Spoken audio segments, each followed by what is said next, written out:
Nodal officers PDO ಎಲ್ಲ ಖುದ್ದಾಗಿ ಭೇಟಿಯಾಗಿ ಏನೇನು ನಾವು ಪೂರ್ವ ತಯಾರಿ ಮಾಡಬೇಕಾದ್ರೆ ಅದನ್ನೆಲ್ಲ ಮಾಡಿಟ್ಟಿದ್ದೀವಿ. ಅದೇ ರೀತಿಯಾಗಿ ನಮಗೆ 0 ಪಾಯಿಂಟ್ ಬರುತ್ತೆ ಇಲ್ಲಿ ಸತ್ತಿ 0 ಪಾಯಿಂಟಲ್ಲಿ ಅಲ್ಲಿನೂ ಕೂಡ ನಾವೆಲ್ಲ R&R ಕಡೆಯಿಂದ ಮತ್ತು ಪಂಚಾಯತಿ ಕಡೆಯಿಂದ ಕಂಟಿ ಎಲ್ಲ ತೆಗೆಸ್ಬಿಟ್ಟು ಅಲ್ಲಿ ಶೆಡ್ ಹಾಕಲಿಕ್ಕೆಲ್ಲ ನಿರ್ಮಾಣ ಕೂಡ ಮಾಡಿಟ್ಕೊಂಡಿದ್ದೀವಿ.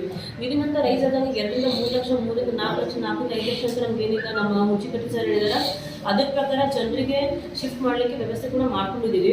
ನಮ್ಮಲ್ಲಿ ಈಗ ಶಿಫ್ಟ್ ಆಗಿರೋದು ಮೇನ್ ಆಗಿ ಅಂತಂದ್ರೆ 3 ನಮಗೆ ಫಸ್ಟ್ ಅಫೆಕ್ಟ್ ಆಗಿದ್ದು ಮಾಂಗ್ ಬಸ್ತಿಗೆ ಖುದ್ದಾಗಿ ನಾವು DYSP CPI ಎಲ್ಲರೂ ಹೋಗಿ ಅಲ್ಲಿ ಅಟೆಂಡ್ ಕೂಡ ಮಾಡಿ ಬಂದಿದ್ದೀವಿ ಕೆಲವೊಂದು ಫ್ಯಾಮಿಲೀಸ್ಗೆ. ಆದರೆ ನಾವು ಕಾಳಜಿ ಕೇಂದ್ರಕ್ಕೆ ಹುಡುಪಾಳಿಯಲ್ಲಿ ಯಾರು ಬಂದಿದ್ದಿಲ್ಲ. ಅವರೆಲ್ಲರೂ ಕೂಡ ನಾವು ಕಾಳಜಿ ಕೇಂದ್ರ ಐಡೆಂಟಿಫೈ ಮಾಡಿದ್ರು ಅಲ್ಲಿ ಬಂದಿಲ್ಲ. ಪಡ್ನಾಡ್ ಬಸ್ತಿ ಹಾಗೂ ಪಡ್ನಾಡ್ ಪ್ಲಾಟ್ ಮತ್ತು ಈ ಕಡೆ ಸಂಕೋನಟ್ಟಿ ಕಡೆ ಉಳ್ಕೊಂಡಿದ್ರು ಅವರೆಲ್ಲ.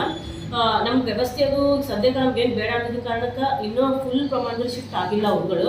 ಇವತ್ತಿಂದ ಕೊಡಿ ಅಂತ ಹೇಳಿದ್ದಾರೆ. ಸೊ ಇವತ್ತಿಂದ ನಾವು ವ್ಯವಸ್ಥೆನ ಮಾಡ್ತೀವಿ. ಹುಲುಪಾಳ್ಯದಲ್ಲಿ ನಮ್ದು ಸರ್ಕಾರಿ ಶಾಲೆಯಲ್ಲಿ ನಾವು ಐಡೆಂಟಿಫೈ ಮಾಡಿ ಅಲ್ಲೆಲ್ಲ ರೆಡಿನೂ ಇಟ್ಕೊಂಡಿದ್ದೀವಿ.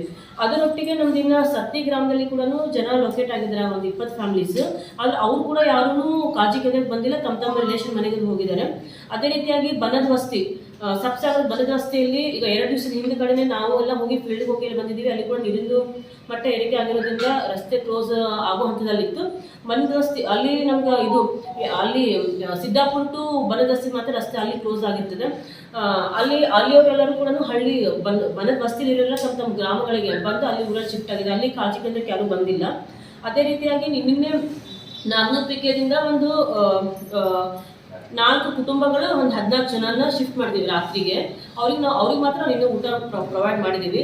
ಅದೇ ರೀತಿಯಾಗಿ ಬೇರೆ ಎಲ್ಲ ಕಡೆ ಎಲ್ಲೆಲ್ಲ ಅವಶ್ಯಕತೆ ಬೀಳುತ್ತೆ ನಮ್ಮ ಆಫೀಸರ್ಸ್ ಎಲ್ಲ ನಾವು ರೆಡಿ ಇದ್ದೀವಿ. ಅದೇ ರೀತಿಯಾಗಿ ಇವ್ರಿಗೆ BCUT ನಾವು ಡೈರೆಕ್ಷನ್ಸ್ ಕೂಡ ಕೊಟ್ಟಿದ್ದೀವಿ. ನಿನ್ನೆ ಮೀಟಿಂಗ್ ಮಾಡಿಬಿಟ್ಟು ಬೆಳಿಗ್ಗೆ ಏನು ನಮಗೆ ದಾಸ್ತಾನು ಏನು ಶೇಖರಣೆ ಮಾಡಬೇಕಾಗುತ್ತೆ ಅಂತ ನಮ್ಮ ಸರ್ಕಾರದಿಂದ ನಿನ್ನೆ ನೈಟ್ ಸುತ್ತಲೂ ಕೂಡ ಬಂದಿದೆ. ಅವ್ರಿಗೆ ಮೆನು ಏನು ಕೊಡಬೇಕು ಅಂತ. ಅದ್ರ ಪ್ರಕಾರ ಮೆನು ಕೂಡ ನಾವು ಅವ್ರಿಗೆ ಚಪಾತಿ ಊಟ ಮತ್ತು ಟಿಫನ್ದು ಕೂಡ ಕೊಟ್ಟಿದ್ದಾರೆ. ಬೇರೆ ಮೆನು ನಿನ್ನೆ ಸಂಜೆ ಬಂದಿದೆ.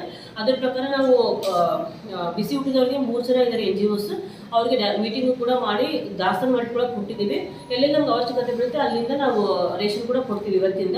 ಅದೇ ರೀತಿಯಾಗಿ ನಮ್ಮಲ್ಲಿ ನೀರಿನ ಈಗ ಸಂಪರ್ಕ ಕಟ್ಟ ಆಯ್ತಂದಾಗ ನಮ್ಮಲ್ಲಿ ಒಟ್ಟು 7 ಬೋಟುಗಳು ಕಾರ್ಯನಿರ್ವಹಿಸ್ತಾ ಇದ್ದಾವೆ. 7 ಬೋಟುಗಳು